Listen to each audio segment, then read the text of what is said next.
Tamer King of Dinosaurs is an action-adventure story-driven game releasing onto Steam very soon. You can try the Not Safe for Work demo on Steam and wishlist the game now to keep track of it before it releases. In this interview, I talked with Michael-Scott Earle, the man behind the New York Times best-selling novel, and talked to Will, the director behind the game's development. The first question I asked was, what does the release window for this game look like? So we're going to have early access come out late August, early September, and the game is going to be mostly complete by then. I know a lot of companies do early access as, okay, here's like 10% of the game or 20% of the game, even 50% of the game, but 100% of the game will be done in early access. But we're going to have to make some tweaks just about playability and some things like that. Feedback we get from you, the players. But early access, late August, early September, game will be pretty much done. You'll see all the cinematics, all the quests. Yeah, it's really, really good. We are going to enter beta testing in late March. So if you have not joined our Patreon yet, please consider supporting us because along the highest tiers, we do have internal beta access available. We're going to have a private Discord server where the whole team meets. We will have you guys thoroughly testing the game throughout the year. And making sure that this is a great game for the entire adult gaming community is a very, very high priority for us. So listening to your feedback and what's working, what's not, what needs polish, that's going to be something that we take to heart. So please consider supporting us, joining the Discord server, being part of the team, and making this the best possible adult game we can make. But what is the main thing that people want to know about the mission statement of Ryan the Lion Studios? We are making fun games for adults with no politics, no DEI, just fun, sexy games for adults. There's so many games in the adult industry now. Like, there's games that come out on Patreon. They've been there for 5 years, a decade in some cases, and they've released at this point, just a few hours of content. They've taken in millions of dollars of funding. We're just very, very against that. This game has been independently funded very graciously by Michael-Scott. He believed not only in his books and his own writing to tell this amazing story, but to translate it into a video game that could be functional and not just be an adult game, but be a game that had adult content in it. So we want to be the first company really to come out with what's considered universally to be a great product with a great story where the adult content is integrated into the plot rather than just kind of existing as a byproduct of it. And, something that people are going to be genuinely impressed by. So we hope this will be kind of a watershed moment in, a benchmark in the adult gaming industry. And everything that we've done so far is kind of shaping up to be that. The performance capture, everything we've done for this game, it hasn't been done before in the adult industry. And we really feel like this is going to be like a very impressive thing for everybody. And we think that people are just going to absolutely love it. It's ironic you guys bring those points up because as we've seen the AAA gaming market recently, they've been targeting more of DEI and politics and so on and so forth. And I feel like that's a big point that's been plaguing that industry. So what are your guys' opinions when it comes to the game industry as a whole, AAA industry, and even the adult market as well? It just seems like the entire game industry is fucking stupid. And I don't know, what their deal is, but mostly men play video games. Women play video games too, but mostly men play video games. And most men like sexy women. And you can see evidence of that with various games, like the new Marvel Rivals has sexy women. It's doing great. What's that game with Eve? That Korean model that they brought out that did super good. Stellar Blade? Yeah, the one that came out spring last year. Stellar Blade did awesome, right? And then you've got a game like Concord, which they made everyone fucking ugly, and no one wanted it, right? At the core, games and books and movies are all escapism. And, if you're making a product for men like sexy women. It's just not a hard thing to figure out. So our game is going to have sexy women in it, and it's going to have adventure, and it's going to be badass. And you guys are going to love it. I think it's an important point to bring that up as well because so many games recently, if you guys have brought it up, have followed so much more of a mission or a certain message that they want to convey instead of, the creativity in a game that we like to see and why games are a medium that people enjoy so much anyways. And speaking of that creativity, we were able to interact and play with the game and get more into the depths of it. Michael-Scott, what was it like playing the game for the first time? Well, I think what you said earlier is our mission is to provide a great product for our customers. And at that point you got to look at like, well, what do our customers want? And I know that the book's really successful because it has these elements in it, so we're putting the same thing in the game. And if you look in the industry, these games are successful, have those elements in it too. It's just obvious that the players want the thing that they're not being given, so we're going to give it to them. But how did it feel to play the game for the first time? I a couple weeks ago I was actually able to play our current build, go through it, and it's breathtaking. Like when I went through all the cinematics and the way the characters move and act and talk, it's just so true to the vision I had for the book.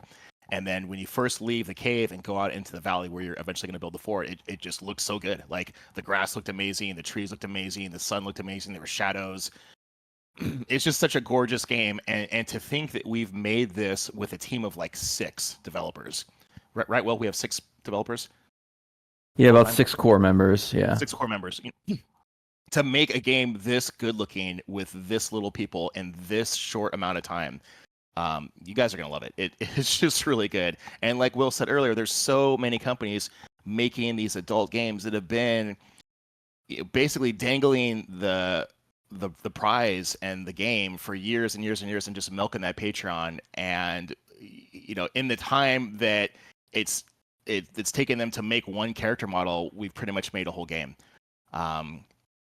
So yeah, we're doing what we can to make this thing the best it is, and we're doing it quickly, and we're doing it with a small, lean team of amazing developers. Yeah, one thing you brought up when we were playing the build is like the shade, for example, from the tree. Manifesting all these things that you had in the book into reality, into 3D space, and into the video game. That is one of the things that you mentioned that like you hadn't even considered when you wrote the books. Is like the giant amount of shade that the tree would cast. Can you think of anything else like that you saw in the game, or like even as the development process continued like that? Yeah, so I mean, when I'm writing the book and thinking of the world, like you think, well, this is over here in this spot, and this is in this spot, but there's so many nuanced things with like the map is like terrain and slopes and angles and like elevation. It's funny, like when we drive our car, you don't really notice hills that much. But if you ride a bike over those same roads, you feel every single slope and every single hill, So when I was playing the game, I felt every single slope and hill. I was like, we are in a valley. There is shade. There is, little ups and downs of it. And I never really considered those things when I was writing the book. It was like, okay, here's a valley. Certain areas felt hot because you're right open in the sun. And then certain areas felt cool because you're in like a little ravine and there was no sun in the angles. We get to the river and I'm like, wow, there's the river and the water's flowing and there's the beach. And it was great. It's great to kind of get even more immersion than you can get through the book. Sure. And going off of that too, actually seeing the characters move, because you have your visual novel, for example, which is really great, but to see them actually, animated in 3D, brought to life by the same voice actors that, voiced them in the audiobooks. Has that been kind of surreal for you to see that? Oh yeah, it's been crazy. Well, but we were there when we recorded them do the motion capture in Thailand, and hats off to Chris and Jess for just being amazing actors and doing the body motions. But I think if people are looking at the clips that we have of the state of the motion for the characters, it's so far and beyond anything anyone's making. Like Baldur's Gate 3 came out, great game. And has some awesome motion capture, but our motion capture blows them fucking away. We have so much better motion caption, so much better animation. The characters look amazing. They look real.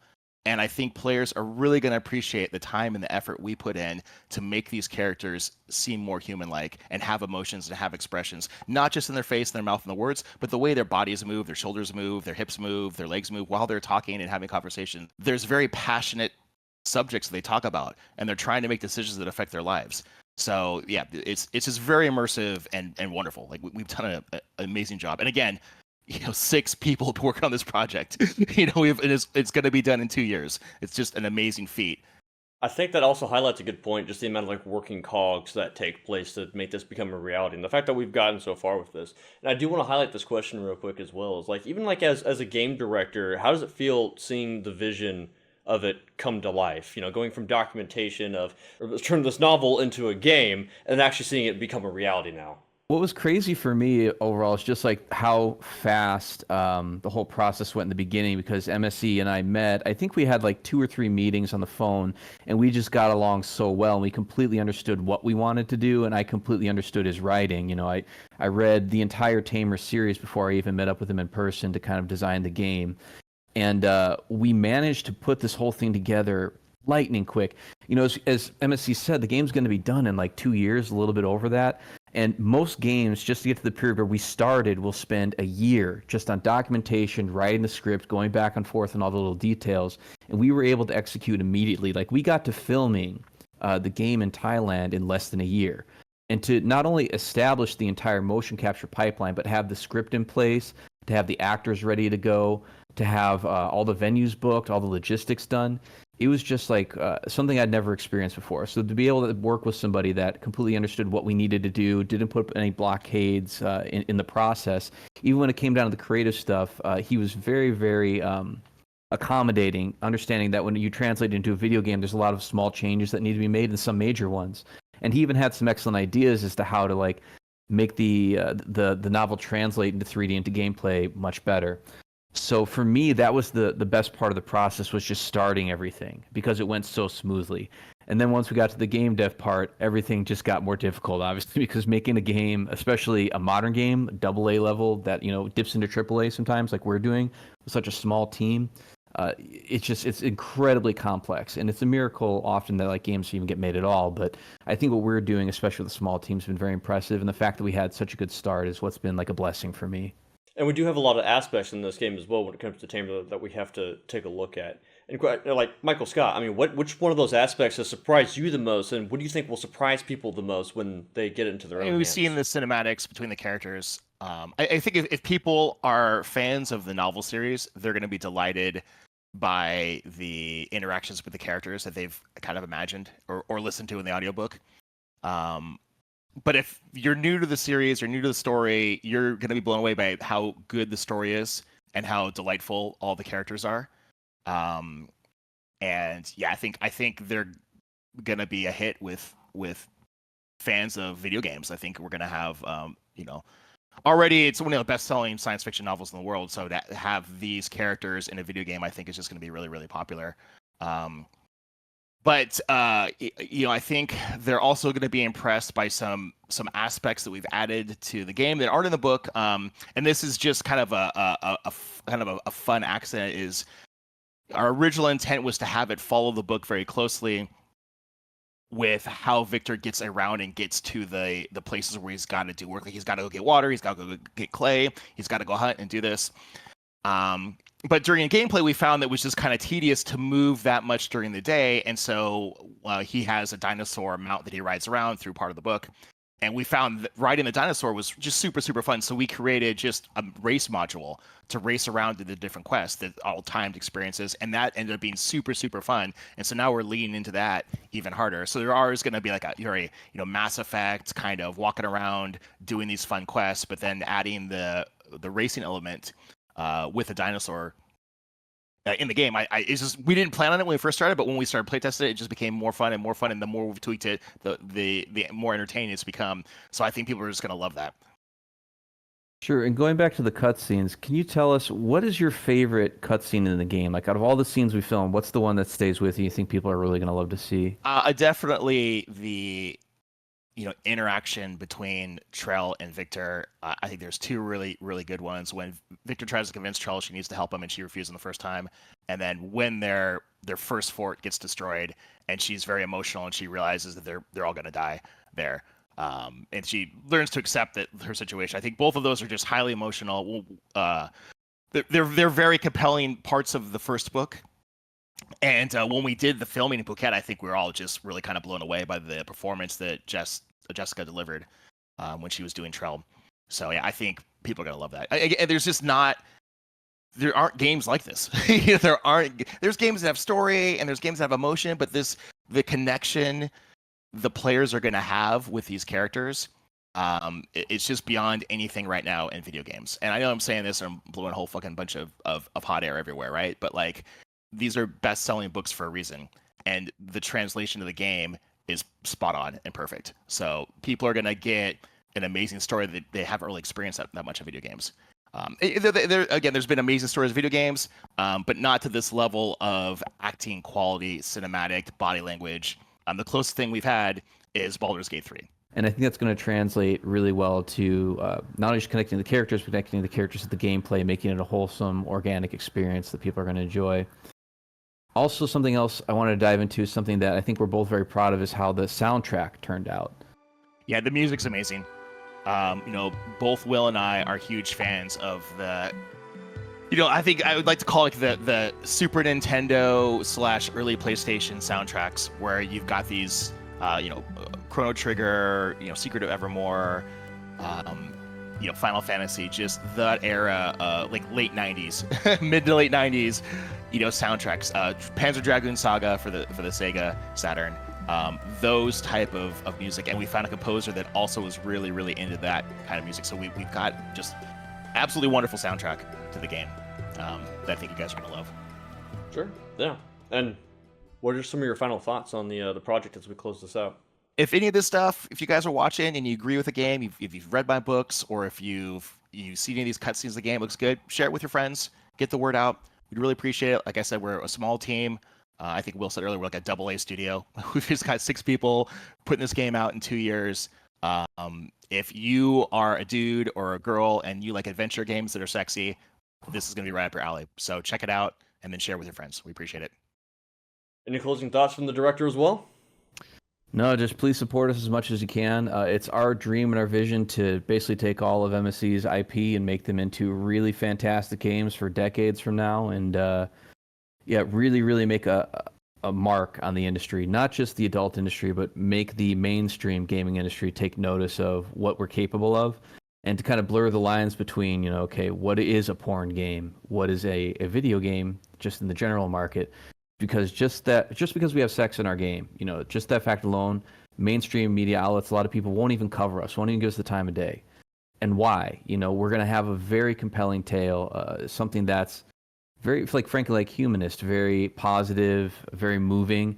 Why wouldn't people want to pay attention to that just because there's sex in it? Why do we vilify this? Why is it considered wrong or outside the mainstream? So our plan is to just make something such high quality and so irrefutable and undeniable that people have to take notice of it. All right, well, gentlemen, thanks for your time, and we hope to see you guys watching Inside the World of Tamer, King of Dinosaurs.